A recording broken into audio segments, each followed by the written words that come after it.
মুর্শিদাবাদ থেকে যখন প্রথমবার এই কলকাতা শহরে এসে পৌঁছালাম তখন বেশ ভয় পেয়ে গিয়েছিলাম। এত বড় শহরটা আমাকে যেন গিলে খেয়ে ফেলবে। এই শহরে যে আমি সত্যিই একটা চাকরি খুঁজে পাবো সেটা কল্পনাও করিনি। কপাল ভালো ছিল না আমি ট্যালেন্টেড ছিলাম জানি না, চাকরি একটা পেয়েই গেলাম। না অফিসে চেয়ার টেবিলে বসা কাজ না, আমার কাজ বিভিন্ন দিকে ঘুরে ঘুরে, মানে সেলসের। কোম্পানির তৈরি সফটওয়্যার নিয়ে আমাকে নানান জায়গায় যেতে হয়, ক্লায়েন্টদের অ্যাপ্রোচ করা, তারপর ডিল ফাইনাল করা, এটাই আমার কাজ। 2 বছরে বেশ মানিয়ে নিয়েছি, কাজটাকে ভালোও বেসে ফেলেছি। আর কাজের চাইতেও নানান জায়গায় ঘোরা, নতুন নতুন মানুষের সাথে কথা বলা, জীবনের এই চ্যালেঞ্জিং ফেজটা আমার ভীষণ এনজয়িং লাগে। আজকে সকালে অফিসে এসেই শুনলাম ম্যানেজার আমাকে কেবিনে ডাকছে। অনিন্দ, তোমাকে আজকে একবার বনগাঁয় যেতে হবে। তোমার কি শিডিউল আছে আজ? না, আজকে আমার তেমন কোনো শিডিউল নেই আপাতত, যেগুলো ছিল তা কালকেই কমপ্লিট হয়ে গেছে। গুড, তাহলে তো যেতেই পারছো। হ্যাঁ, কোনো অসুবিধে নেই, কেন যাব না। ওকে, বনগাঁর এসআর টেকনোলজিতে আমাদের কিছু ওয়েবের কাজ হওয়ার কথা আছে। তুমি গিয়ে একটা ডেমোস্ট্রেশন করিয়ে এসো, আর তারপর যদি ক্লায়েন্ট তোমার সাথে কথা বলে প্রজেক্টটা ক্লোজিং করতে চায় তাহলে তুমি করে নিও। আচ্ছা স্যার, তাহলে আর দেরি করো না, বেরিয়ে পড়ো। 11:50 ট্রেনটা ধরে নাও, কাজ মিটিয়ে সন্ধ্যার মধ্যে ফিরে এসো। ঠিক আছে। সেই মতো বেরিয়ে পড়েছি। এই যে প্ল্যাটফর্মে, রেল স্টেশনে, এদিকে ওদিকে এত মানুষ, তাদের প্রত্যেকের কিন্তু একটা করে গল্প আছে। কারো গল্প সুখের, আবার কারো দুঃখের। ট্রেনে বসে মাঝে মাঝে পাশের যাত্রীদের কথোপকথন কানে আসে, তাতেই তাদের জীবনযাপনের সেই সমস্ত গল্পের একটা ছবি দেখতে পাই। আমার বেশ লাগে সেই সমস্ত গল্প।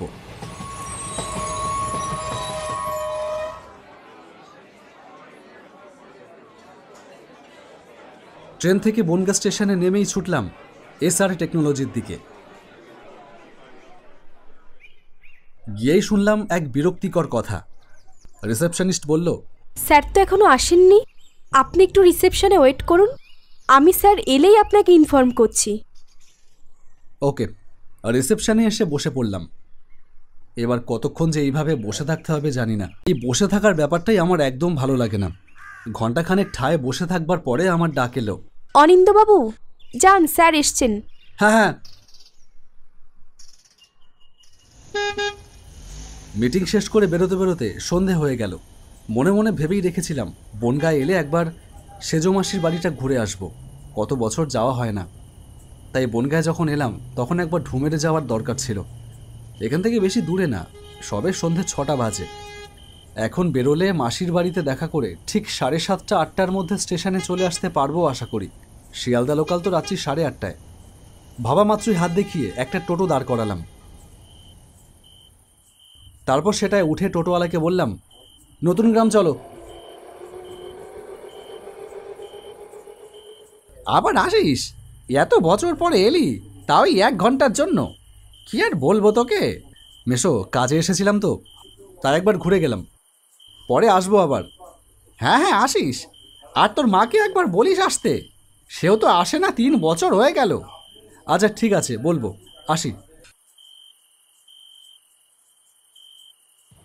মাসি বাড়ি থেকে বেরোতে একটু দেরি হয়ে গেল। 1 মিনিটের জন্য ট্রেনটা মিস করলাম। পরের ট্রেন রাত 10:30টায়, তার মানে এখনও 1.5 ঘন্টা পরে। না, মাসির বাড়িতে ঢু নামারলেই বোধহয় ভালো হতো। বেকার বেকার 1.5 ঘন্টা স্টেশনে এখন বসে থাকতে হবে। শীতের রাতে যাত্রী তেমন একটা নেই। এদিকে ওদিকে কিছু লোকজন বিক্ষিপ্তভাবে ছড়িয়ে ছিটিয়ে আছে। সবাই কিন্তু যাত্রী নয়, কিছু মানুষ এমনি এমনি স্টেশনে এসে বসে থাকে। প্রবাহমান ট্রেন, ব্যস্ত যাত্রী, এইসবের দিকে হা করে তাকিয়ে থাকাও এক একজন মানুষের নেশা। যাই হোক, আমি আর কি করি, গিয়ে বসে পড়লাম। পরপর লাইনের ওপারে স্টেশন ইয়ার্ড, সেখানে মস্ত গুদাম ঘর। কি যে থাকে ওই সমস্ত ঘরে কে জানে। 10:30টার ট্রেনটা যথাসময়ই এলো। তাতে উঠে দেখলাম এই কামরায় আমি একাই যাত্রী। জানলা বন্ধ। জানলার ধারেই একটা সিটে গিয়ে বসে পড়লাম। সারাদিন প্রচুর ধক্কল গেছে, তাই ঘুমও পাচ্ছে প্রচণ্ড। মাথাটা হেলান দিয়ে 2 চোখের পাতা বন্ধ করলাম। আমি নামবো শিয়ালদা, লাস্ট স্টেশন, তাই ঘুমিয়ে পড়লেও কোনো ক্ষতি নেই। কতক্ষণ যে ঘুমিয়েছিলাম জানি না। একটা ফ্যাচ ফ্যাচ কান্নার শব্দে ঘুমটা ভেঙে গেল। সামনেই চোখে পড়ল গেটের সামনে দাঁড়িয়ে একটা ছেলে এরকম ফুপিয়ে ফুপিয়ে কাঁদছে। ট্রেনটা কত দূর এসেছে কে জানে। যাত্রী তো আর কেউ ওঠেনি, শুধু ওই একটা ছেলে ছাড়া। কিন্তু ছেলেটা এরকম কাঁদছে কেন? কি হয়েছে ওর? ডাকবো না ডেকেই দেখি। ও ভাই, কি হয়েছে তোমার? ওই রকম কাঁদছো কেন? আমার কথায় ছেলেটার কান্না যেন আরও বেড়ে গেল। আমি আবারও জিজ্ঞেস করলাম, কি হলো, কাঁদছো কেন? আর এদিকে এসো, ঠান্ডার মধ্যে ওভাবে গেটের কাছে দাঁড়িয়ে থেকো না, এসো এসো এইদিকে এসো। এবার দেখলাম ছেলেটা সত্যিই আমার কথা শুনে আমার সামনের সিটে এসে বসলো। এরা বলো বলো, কি হয়েছে, এরকমভাবে কাঁদছো কেন?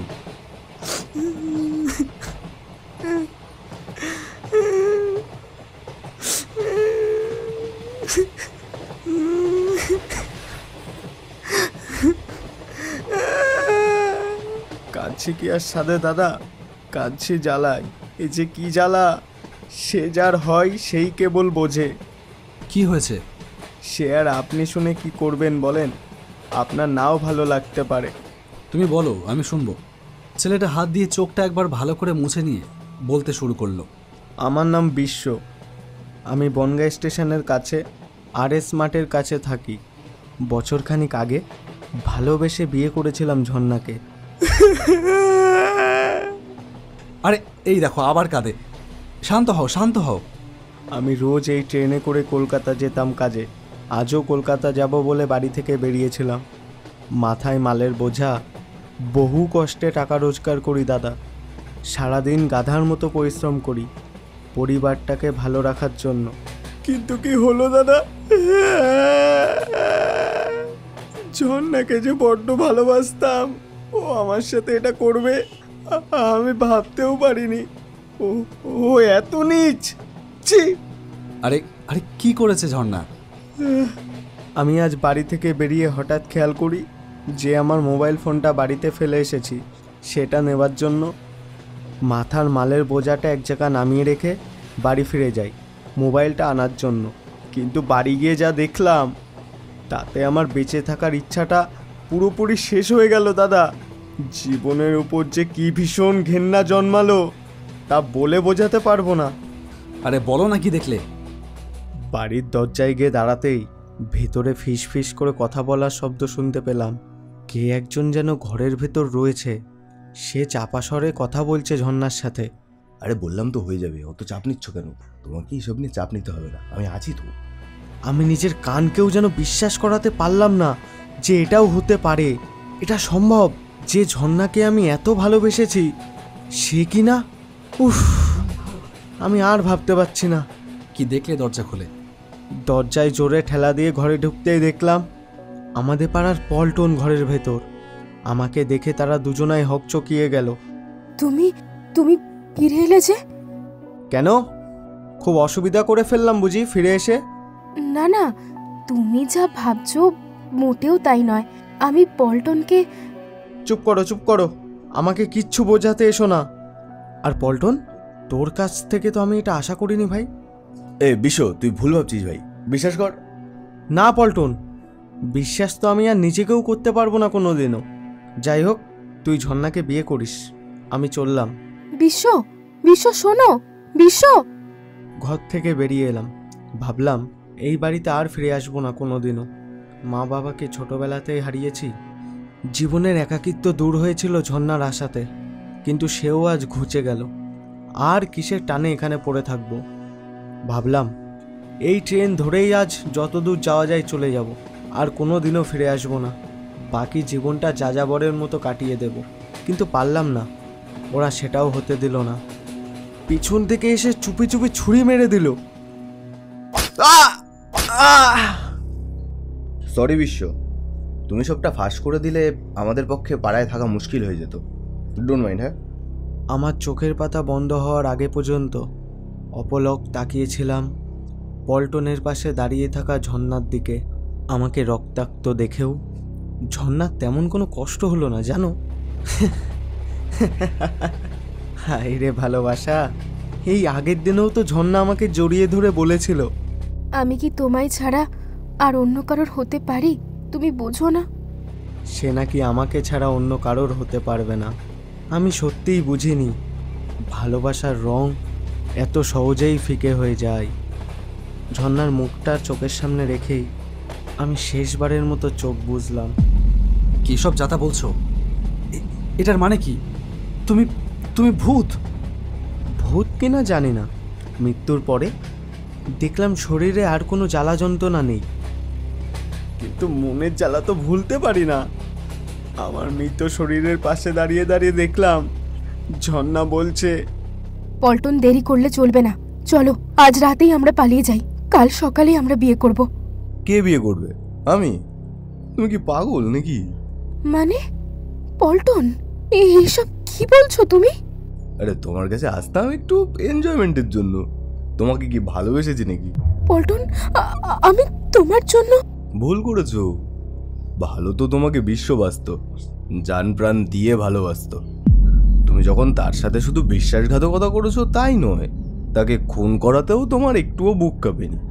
আর সেই তোমাকে বিশ্বাস করে বিয়ে করব আমি? কি করে ভাবলে ঝর্ণা? তোমাকে কি বিশ্বাস করা যায়? তুমি বলো না, বিশ্বাস করা যায়? সেখানে আর থাকতে পারলাম না। আমার এই বাতাস শরীর নিয়ে ভাসতে ভাসতে এসে উঠলাম এই ট্রেনে। কথাগুলো মনে পড়ে বুকটা কষ্টে মোচড় দিয়ে উঠছিল বারবার, কান্না পাচ্ছিল খুব। তুমি তখনই ডাকলে দাদা। তোমাকে কথাগুলো বলে হালকা লাগছে ভীষণ। কথাগুলো কাউকে না বলতে পারলে হয়তো মুক্তি পেতাম না। আমি চললাম দাদা, আমি চললাম, আমি চললাম। ট্রেন ছুটে চলেছে দুরন্ত গতিতে। আমার সামনে বসে থাকা ছেলেটা হঠাৎ বাতাসে মিলিয়ে গেল। আমার মনে হলো বুঝি এক্ষুনি অজ্ঞান হয়ে যাব। অনেক কষ্টে নিজেকে সামলালাম। যা দেখলাম তা হয়তো কোনোদিনও ভুলতে পারবো না। সেই সাথে ভুলতে পারবো না এই গল্পটাও। ভালোবাসা এতই সহজ। সুমন ভট্টাচার্যের লেখা একটি কবিতা পড়েছিলাম অনেক দিন আগের কোনো একটা ম্যাগাজিনে। সেটা এতটাই ভালো লেগেছিল যে মুখস্থ হয়ে গেছে। সেই কবিতার লাইনগুলো মনে পড়ে গেল। ভালোবাসা এতই সহজ।